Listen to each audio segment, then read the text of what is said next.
watching this video, the clinician will be able to perform Leopold's maneuvers, assess the fetal status through use of Doppler or fetoscope, perform an accurate measurement of the uterine fundus, and make a general assessment of maternal and fetal well-being within the accepted medical parameters.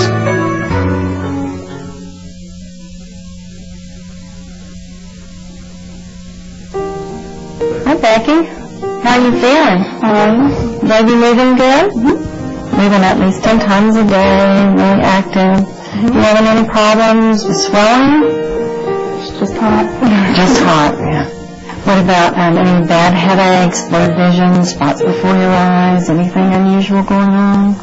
Position the woman comfortably with a pillow under her head and shoulders. Her knees should be bent slightly, and her arms should be at her sides. With clean, warm hands, prepare the woman, draping her lower body and exposing her abdomen for examination. Be sure the woman has emptied her bladder prior to the examination. A full bladder can make the fundal height seem higher than it actually is. Facing the woman, locate the symphysis pubis and the top of the fundus. Remember, the symphysis pubis has nothing to do with the pubic hairline. Place your hands along each side of her abdomen and palpate to the top of the fundus, noting the size, shape, consistency, and mobility.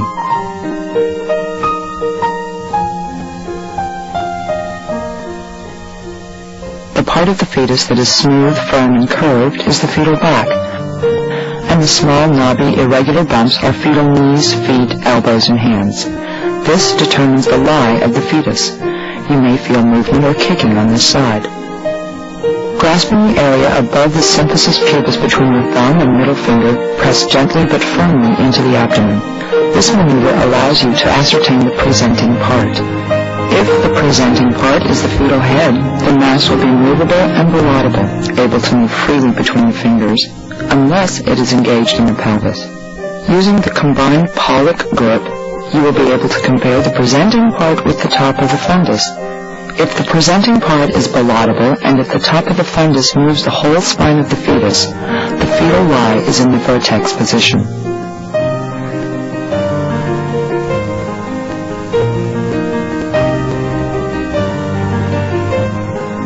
Next, facing the woman's feet, place your hands on the lower sides of the uterus with your fingers towards the symphysis pubis.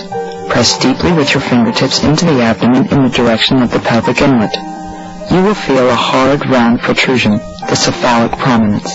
If the head is in the vertex position, it will be well flexed, and you will feel the prominence on the same side as the small fetal parts. If the presenting part is engaged within the pelvic inlet, you will not be able to feel it. A tape measure is commonly used to measure the fundal height. First, locate the woman's superior border or the symphysis pubis at the midline. Hold the zero end of the tape measure here and pull the tape over the abdomen to the top of the fundus. The measurement in centimeters should correspond to the weeks of gestation. For example, 35 weeks equals 35 centimeters. Variables to this measurement include positions of the fetus such as breech, transverse lies, and lightening and engagement.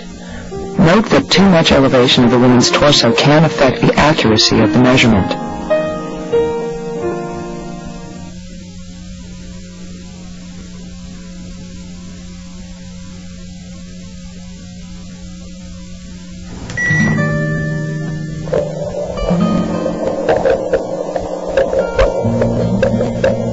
Having previously located the back of the fetus during the Leopold's maneuvers, you will be able to judge with some accuracy where to listen for the fetal heart tones, or FHT. For a toned fetus in the vertex position, you can locate the fetal heart tones below the umbilicus on either side of the midline, the left or lower right quadrant, LOQ or RLQ, depending on the lie. For a fetus in the posterior position, fetal heart tones are close to the midline or in the flank area, in which case you will be listening to the fetal chest. Have to be sure and get the gel off. And I always like to assess the weight of the baby toward the end of the pregnancy. I think this baby is about 6.5 pounds right now. I'm about 3 weeks away from her due date, so probably have about an 8-pound baby if it comes on time. All right, do you have any questions, Becky? Do you think it's going to be an 8-pound baby? Well, if you have it on time, I think it will. Yeah.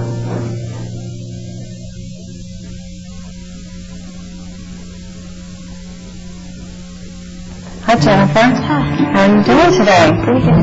Baby moving good? Real active. Real active, that's what I like to hear. Are you having any problems?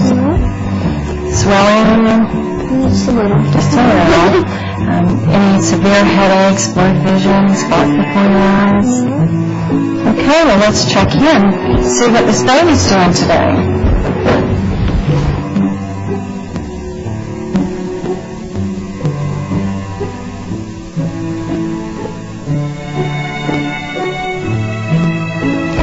Starting at the bottom of the fundus, assess the fundus until you, the uterus until you find the fundus, the top of the uterus right here.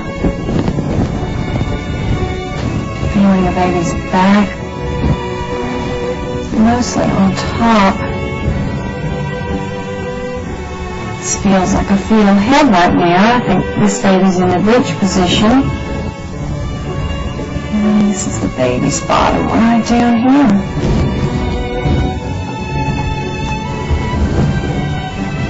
So the baby's curled up this way. And you should hear fetal heart tones right about here.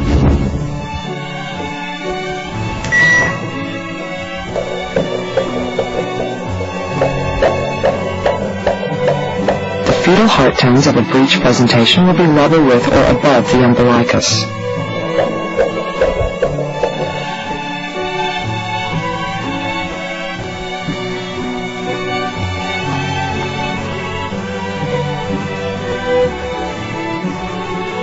Okay. Starting from the top of the pubic bone,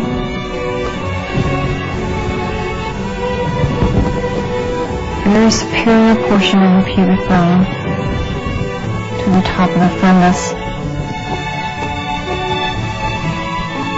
The baby's position can have a great effect on the fundal height measurement. Breech, transverse lie, when the baby's head is on one side and the baby's bottom is on the other, you get a much smaller fundal height measurement. So whatever position the baby's in can make a big difference in the measurement that you get each time. It's best if the measurement's taken by the same person every time. A lot of kicking and moving over on this side. Oh, probably a lot right down in here.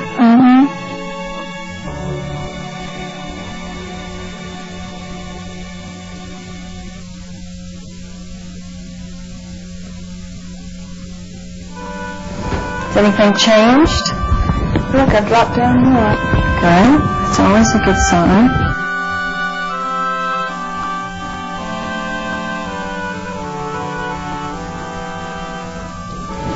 This baby's laying. The sides, and I can feel a little fat or something over here. Right up in my ribs. Baby's bottom is right up here. Looks like we've got back pretty much coming across the top. Press deeply with your fingertips into the abdomen in the direction of the pelvic inlet. You will feel a hard, round protrusion, the cephalic prominence. If the head is in the vertex position, it will be well flexed, and you will feel the prominence on the same side as the small fetal parts.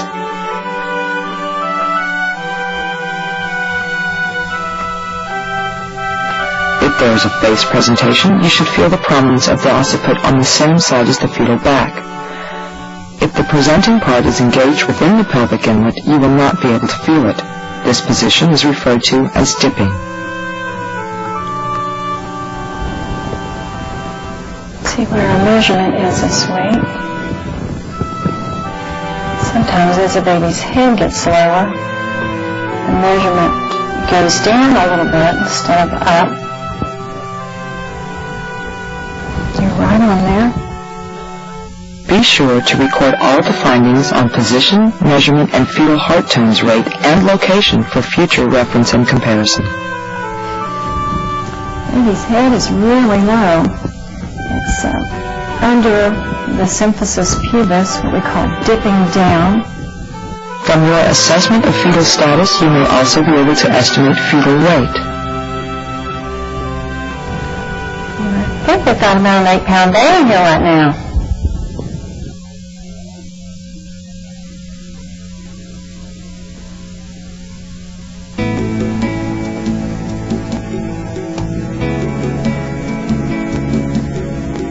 The mother's heart rate by Doppler or fetoscope will be much slower and make a swishing sound. If you are unsure whether you are hearing the fetus or the mother, check the mother's radio pulse as you listen to the heart rate. Once you identify the fetal heart tones, take a moment to assess the rate and strength of them. Fetal heart tones are rapid and deep, usually around 130 to 160 beats per minute.